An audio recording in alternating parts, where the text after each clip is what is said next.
and welcome to Guitars for Bars. I'm your host, James. We're on the next segment of the Iceman project. I went ahead and put primer on the front and the sides of the guitar.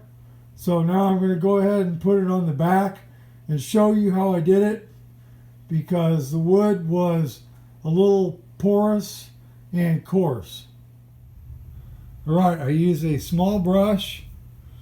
It's about a 1/2 inch. I usually use the 1 inch toss away brushes, but this one has, I think it's a nylon bristle, but I've used it so much that it's kind of worn down.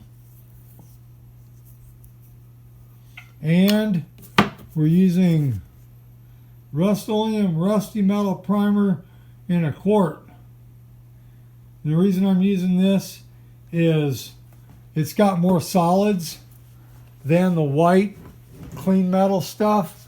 I was going to use the black automotive stuff in the spray can, but this wood is soaking up the paint pretty good, and I didn't want to give it, like 6 coats of the spray paint, trying to get the pores all filled with the spray paint.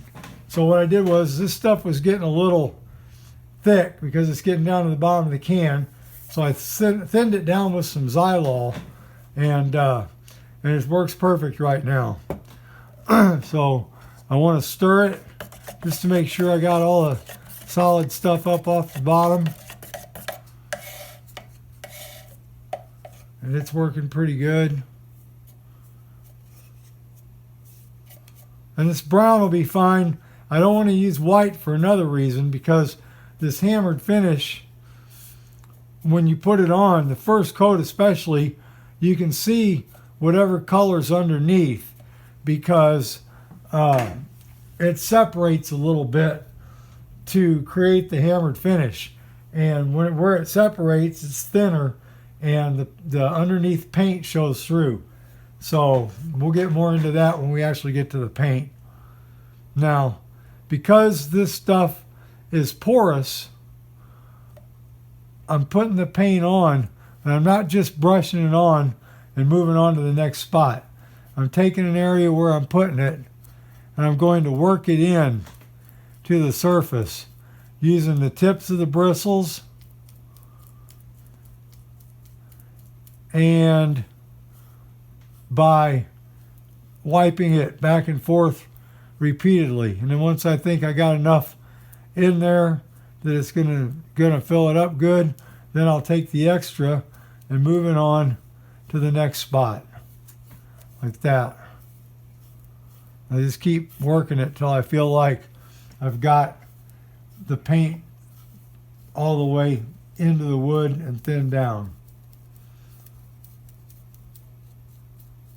And this little brush works good for that. It came in a set of brushes. I think I probably got this at Ace, but you can use the little packs you get at Dollar Tree, or you can go to a Hobby Lobby or a Michael's and get them. I don't know if Home Depot has little packs of these or not, but just about any craft brush will work.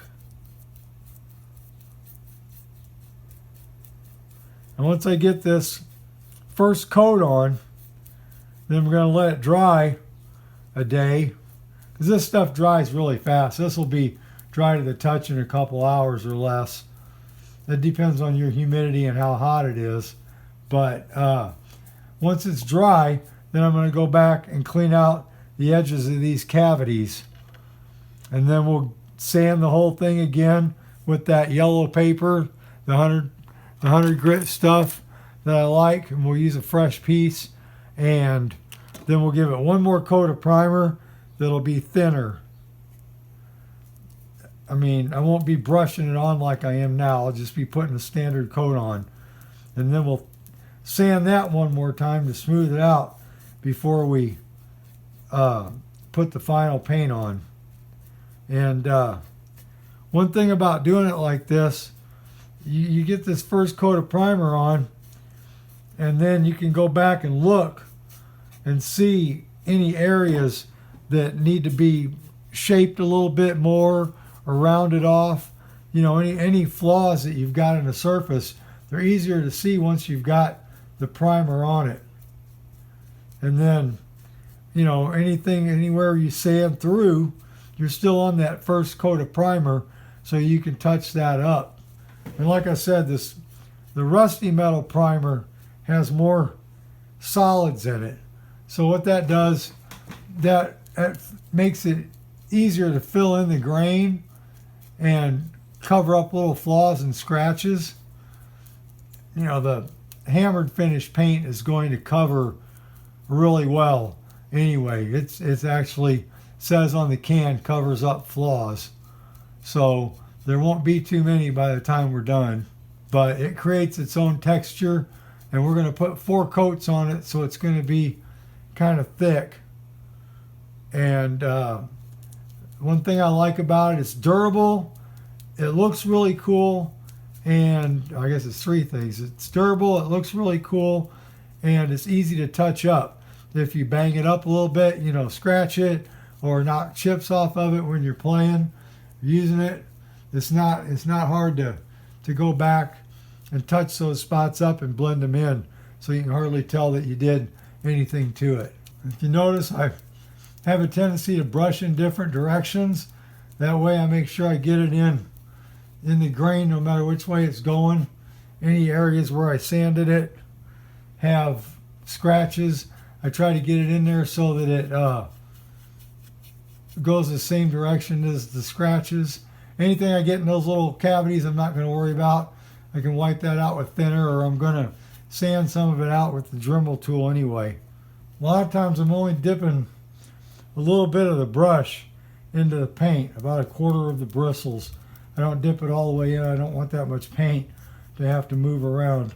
The object is to get basically to get the grain filled and get good coverage, not to just get it done fast. You want to try to keep working it when you're putting the paint on, so that none of your edges dry out while you're painting the edge of the paint. Otherwise you end up with a ridge, which, you know, you can sand out, but it's better to not have to deal with it if you don't have to. And I'm not worried about the brush strokes showing up in the finish either, because that's going to all get sanded out. And when I put the hammered stuff on, we're going to go in different directions each time, so the brush strokes are crisscrossed and the brush strokes kind of disappear. But I have to show you something about that stuff when we get to it, because it has its own characteristics. Okay, that's it. That's primed. Now we let that dry and then clean out those cavities. I've got it all sanded and ready for the second coat of primer. It's a little rough, but that's all going to smooth out, especially once I get the hammered finish stuff on. All the little scratches will disappear. The front ain't too bad. The back's got some real rough stuff, but that's going to get 4 coats of the hammered finish and all that'll disappear. Alright, I got the second coat of primer on it, and I've got my rotary tool with a little bitty sanding drum on it. So I'm going to clean out around these cavities now. Alright, that totally shredded the end of my little sanding drum, but the cavities are done. Not only did I do the edges, but I also did the top flat area of these cavities. The screw spots, I just put I did the inside edge, but I didn't do there. A little bit of it got sanded out because the end of the drum was touching it. And then I did the insides of the pickup cavity except the bottom. I'll just scuff that up a little bit by hand with some sandpaper, and then I used it to get started on the neck, I didn't want to go too far because it'll leave gouges. This is the fastest way to do this, but it's also the most damaging. You can see when I look at it close the ridges from it, gouges, whatever you want to call it, from the rotary tool. So if you do this, be very careful. Only put it on about medium speed and keep it moving and use a very light touch. So I'm going to go back and sand that a little bit by hand and flatten that out some, but I'm not really concerned about that too much in there because that's just going to get painted and covered up. And also, you can see the little spot where it jumped out right there, and that one was my fault, and those aren't a big deal. I'll hit that stuff with sandpaper. I'll go over all this by hand for a minute and it'll be better. But this part here, there was a hard piece of wood right by a soft piece of wood, so part of it didn't want to cut, and then part of it cut really easy. All right, now it's time to clean that up, hand sand it, and go on with the paint. It's finally ready to start putting the paint on. I scuffed up the bottom of the pickup cavities. I sanded and gave it one thin coat of primer in the neck pocket. That's going to get one coat of black hammered finish paint, that's all. The rest of it has all been lightly sanded to get rid of any pieces of debris that might have been sticking up so that it doesn't show up through the final finish. The cavity has been sanded. You can see the spots that are darker. That's the depressions that were left. I did sand it some with some sandpaper to smooth it out a little bit, but I left a lot of it. I went around the edges, smoothed that out pretty much. Same with this one, although you can still see this wonky spot there where it sanded out in the soft wood, and the little spot there too. So all that is going to get one coat of black paint. So I'm going to paint the back and the sides and let that dry. Flip it over, paint the front, let that dry, then do it all again, except the cavities won't get a second coat. And then after that's all dry, then we'll go on with the next step. I've got this out in the sun, so hopefully you can see it better.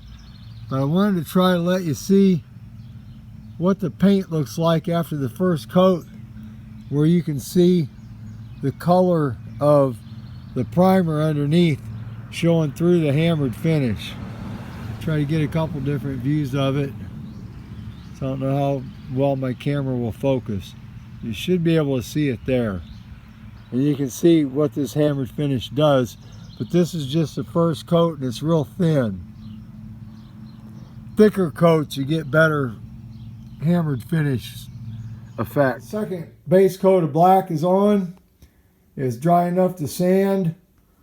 It's still soft, so once I put this first coat of the multicolor base coat on, I'm going to hang it up to dry. And it's going to slow down a little bit, so I got to start letting the paint harden up better. But as you can see, there's a few spots where I sanded. I just ran my hand over it to find any little specks of debris that might have been in it, and then I knocked those off with the sandpaper. And then for hanging it up, I've got an old lamp part attached to a wire. So I run that through the jack, the hole for the jack, and then I just hang it up. That way it's easy to get off and out of the way and easy to put back on. I'm using two colors this time, the bronze and the copper. And you can see the copper is it's really swirly, I guess. It's not mixed as consistently as the bronze. And as a result, when I paint with it, it's giving me a really cool effect, a more exaggerated hammered finish, and it's going to look really cool when it's all done. And I'm using a small brush, not the 1/2 inch. This is like a 1/4 inch. So it's going to take me longer to do, but it's going to get the colors closer together. I'm going to dip it in this one and paint, and then I get the cat hair off of that. Dip it in this one, paint a spot, dip it in this one, paint a spot, blend them together, and keep going back and forth between the two and blending them together. And I've got my little helper here trying to sleep on the job. She thinks this is her table, so it makes it kind of tough to get anything done. All right, I got the first base coat of the multicolor on the back and the sides. I'm going to hang that up and let that dry over 24 hours, and then I'll do the base coat on the front. Now you can see it's kind of, there's big areas of each color. When I do the final coat, it's going to be a lot more defined. I'm going to use a small brush and I'm going to stipple it on. I'm going to put the paint on thicker than this.